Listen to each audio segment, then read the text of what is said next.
দক্ষিণ আমেরিকার সর্বোচ্চ পার্বত্য শহর লা পাজ সম্প্রতি তাদের ৪৭৭ বছরের ঐতিহ্যে উদযাপন করছে প্রতিষ্ঠাবার্ষিকী।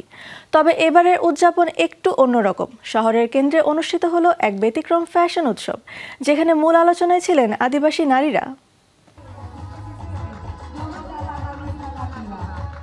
র্যাম্পে পা ফেললেন বলিভিয়ার পাহাড়ি অঞ্চলের চোলা নারী। পরনে তাদের ঐতিহ্যবাহী পোশাক, লম্বা ঘেরওয়ালা স্কার্ট, রঙিন শাল আর মাথায় বল্লার হ্যাট। এই পোশাক শুধু সাজ নয়, এটি সংস্কৃতির প্রতীক, শত বছরের ইতিহাস ও পরিচয়ের বহিঃপ্রকাশ। সম্প্রতি এক জমকালো আয়োজনে দেশটির প্রশাসনিক রাজধানী লা পাজ উদযাপন করেছে তাদের ৪৭৭তম প্রতিষ্ঠাবার্ষিকী। বলিভিয়ার আদিবাসী আন্দিয়ান নারীদের ঐতিহ্যবাহী পোশাক, যাদের চোলা পাসেয়া বলা হয়, ছিল উৎসবের মূল অনুপ্রেরণা। দেশের পরিচয় প্রতীক এই নারীরা তুলে ধরেছেন বলিভিয়ার গর্বিত সংস্কৃতি। আয়োজনে অংশ নেন শতাধিক মডেল, যারা ৫ জন শীর্ষ বলিভিয়ান ডিজাইনারের নকশা করা পোশাক পরে র্যাম্পে হেঁটেছেন।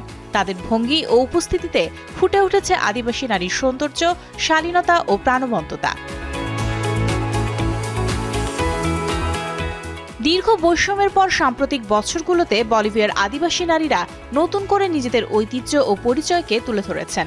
এই ধরনের উৎসব তাই কেবল ফ্যাশন নয়, এটি এক গর্বের ঘোষণা, নিজের অস্তিত্ব জানান দেওয়ার প্রতীক।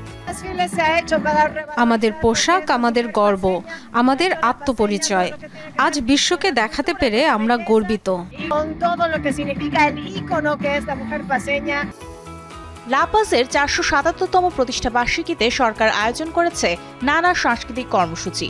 শহর জুড়ে সঙ্গীত, নাচ, ঐতিহ্যবাহী খাদ্য আর রঙিন পোশাকে মাতোয়ারা সবাই। সরকার বলছে এটি শুধু উদযাপন নয়, বরং আদিবাসী সংস্কৃতির প্রতি শ্রদ্ধা ও ঐক্যের বার্তা। দীর্ঘদিন ধরে প্রান্তিক এই নারীরা শহরের মূলধারায় তেমন জায়গা পাননি। এই উৎসব সেই প্রাচীর ভাঙার প্রতীক, যেখানে তাদের পোশাকই হয়ে উঠেছে প্রতিবাদের ভাষা।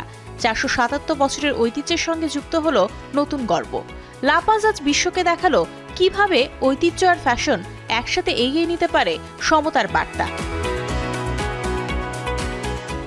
Mario Sen, showbiz tonight.